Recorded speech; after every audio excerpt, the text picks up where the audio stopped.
quite a bit of discussion. We're going to lay it all out for you. Seymour Hersh, the famous Pulitzer Prize-winning journalist who uncovered the My Lai massacre, has put out a new report on his Substack. He says, quote, "How America Took Out the Nordstream Pipeline." His subhead is, "The New York Times called it a mystery, but the United States executed a covert sea operation that was kept secret until now." So it's worth noting a couple of things. Number one is that Hersh is basing all of this on an anonymous source, but I'll read to you exactly what he says. The U.S. Navy's Diving and Salvage Center is found at an obscure location down in a country lane in rural Panama City, a now booming resort in the southwestern panhandle of Florida. The complex is nondescript as its location. The center has been training highly skilled deep-water divers for decades who were once assigned to the American military units worldwide, capable of technical diving to do the good, using C4 explosives to clear harbors and beaches of debris and unexploded ordnance, as well as the bad, like blowing up foreign oil rigs, fouling intake valves for undersea power plants, destroying locks. The Panama City Center, which boasts the second largest indoor pool in America, was a perfect place to recruit the best and most taciturn graduates of the diving school, who successfully last summer, when they were authorized to do a 260 feet operation under the surface of the Baltic Sea. So here is his specific allegation. Last June, Navy divers operating the cover of a widely publicized midsummer NATO exercise known as Baltops 22 planted remotely triggered explosives that 3 months later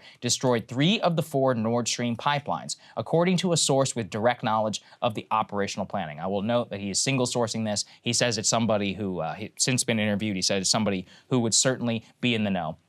2 of the pipelines, which were collectively known as Nord Stream 1, providing Germany and much of Western Europe with cheap Russian gas. A second pair of pipelines called Nord Stream 2, but were not yet operational. Now, with Russian troops massing on the Ukrainian border and the bloodiest war since 1945, President Biden saw the pipelines as a vehicle for Vladimir Putin to weaponize natural gas for his political and territorial ambitions. So this was denied by the White House. They say, quote, "This is false and complete fiction. This claim is completely and utterly false." So the rest of the report goes more into the strategic position of the Nord Stream pipeline itself. But the core allegation is that U.S. Navy divers, acting under the authorization of the president, were sent in June of 2022 to plant explosives that were triggered months later on the pipeline. And of course, you know, this is an explosive allegation because, look, Seymour Hersh, you cannot deny it, uncovered one of the biggest scandals of the entire Vietnam War and is a Pulitzer Prize winning journalist. And anything that the man has to say, I think that we have to take very seriously. Yeah, and I think zooming out from this report, which has a lot of specificity, I really encourage you to read it in depth about the considerations, about the motive here. The fact that, you know, the U.S. has long sort of hated these pipelines. They talk about, you know, the political fears with regards to the pipelines are real. Putin would now have an additional and much needed major source of income. Germany and the rest of Western Europe would become addicted to low-cost natural gas supplied by Russia while diminishing European reliance on America. Then once the war starts, as Saagar laid out, they're thinking, all right, this is a way for Putin to sort of weaponize his control over energy with regards to Germany specifically and Europe more broadly. So the motive makes some sense, makes a lot more sense than the motive of Russia to blow up their own infrastructure and source of revenue ever did. So that's number one. And like I said, there's a lot of details here that are worth taking a look at, including the fact that, you know, these divers planted the explosives in advance. He even talks about the operation that they used as cover, which countries sort of collaborated and knew about it, who knew what, when, who was involved in the deliberations, et cetera, when and how they decided ultimately to detonate. But, you know, this fits with what the U.S. motive could be. And it also fits with the fact that we have now, after the fact, had multiple reports. Let's put this latest one up on the screen that, oh, in all the investigations of who blew up the Nord Stream pipeline, now you've got a German top official saying, oh, lo and behold, we didn't find any evidence of Russian sabotage. And this is not the first investigation that came to this conclusion. Now, what they say is, oh, I guess it's just going to be a mystery. We'll never know who did it.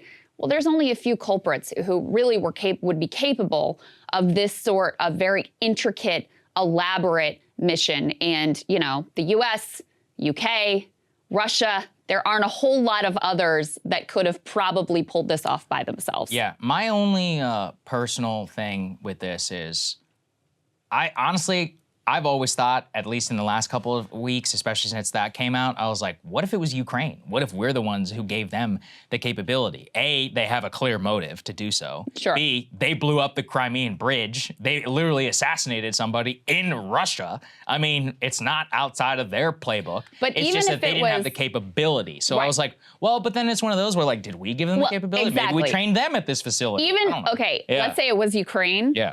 Who was giving them Oh, of course, the right, know-how, the tools, the weapons, the targeting, all of that would have to come from us or potentially the UK. And I mean, us and the UK and this whole conflict have been fairly inseparable. So listen, it's a single anonymous source. So you should keep that in mind as you read this. I will just say that, you know, I'm not opining on knowing for sure what happened here, but the motive for the US makes a hell of a lot more sense than the motive from Russia ever did. So there's a lot of this that, you know, kind of fits and lines up and could potentially make a lot of sense in explaining what the hell exactly happened here. Again, the White House denies it. Everybody involved denied it or wouldn't comment or whatever. But the U.S. motive, like the NATO motive, has always made a lot more sense than the Russia did it motive. Well, it's one of those where, like, somebody had to do it. Right. And it's not that hard to figure out that there's only like 4 or 5 countries that actually could. So it's like, well, then which one of you did? And, well, currently forensic evidence says that it wasn't the Russians, or at least there's no evidence pointing to that. Now, to be clear, they haven't released evidence about ruling out other culprits either. They're just like, no, it doesn't look like it was Russia. It's like, well, okay, then. So we have some questions. At the time of the attack, a lot of people were passing around this clip of President Biden talking about the Nordstream pipeline. Let's take a listen. If Russia invades, that means tanks or troops crossing the border of Ukraine again. Then there will be no longer a Nord Stream 2. We will bring an end to it. One way or another. Bring an end to it. One way or the other. So look, you know, a lot of people were talking about that at the time. I tried my best here to just be like, we're never gonna know. The thing that was always the sketchiest to me, if people will remember, is that Polish MEP who was Anne Applebaum's husband, literally one of the chief Russia hawks here in Washington, who writes for The Atlantic, being like, thank you, America. Thank you, President Biden, tweeting a screenshot of the explosion of the pipeline. He later deleted it several days later with no explanation. And once again, let's just reiterate, the White House, let's put this up there on the screen, says that this is utterly false and a complete fiction. That's Adrienne Watson, a spokesperson for the White House National Security Council and spokespeople for the CIA Department, CIA and State Department, both said the exact same thing. So remember right now as to who actually has all of the evidence, it's Sweden and Denmark. Sweden in particular had some of the forensics that they have in their laboratories. We should also recall that it was deliberately called an act of sabotage by almost everybody that was involved, and that's what the current evidence, according to the Swedes and to the Danes, that's what it all points to. The only question is who undertook that sabotage. We'll have a link to that report in the description if people want to go and read it for themselves. 2 final things to say. Number 1, the Kremlin is responding this morning. They are saying that the world should know the truth about who sabotaged the Nord Stream gas pipelines and that those responsible should be punished. And this is directly, you know, in relationship to this report from Cy Hirsch. And the other thing, just in terms of the stakes here, blowing up these pipelines is an act of war. I mean, directly blowing up the Nord Stream pipelines is an act of war.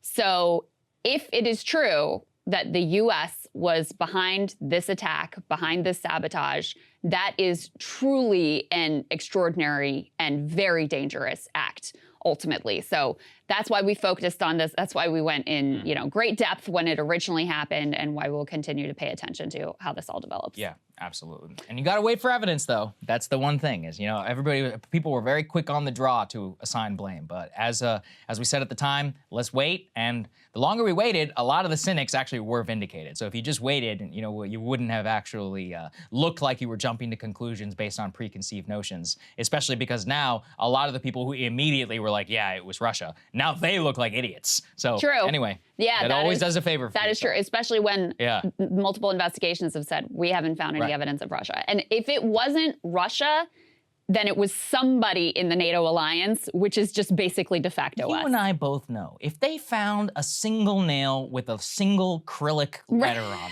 it at the bottom of the ocean, they would have been like, it was Putin. All Yeah. right, so if they had even one scrap that they could put out there. Listen, we invaded Iraq on, some bullshit yellow cake. So if they even had that, they would go with it. I'm honestly shocked that they didn't just fabricate some evidence, to be honest with you. It may still come. You never know. We'll see. Hey guys, ready or not, 2024 is fully upon us now, and Saagar and I have been brainstorming ways that we can really up our game for this critical election. Yeah, we rely on our premium subs to expand our coverage, to add staff, to upgrade the studio. We just want to give you the best independent coverage of this election, which is possible. So if you can help us out, become a premium subscriber today, breakingpoints.com, or the link is down here in the description video. It really means the world to us, and if you like what we're all about, this is the best possible way to keep us 100% independent, working only for you.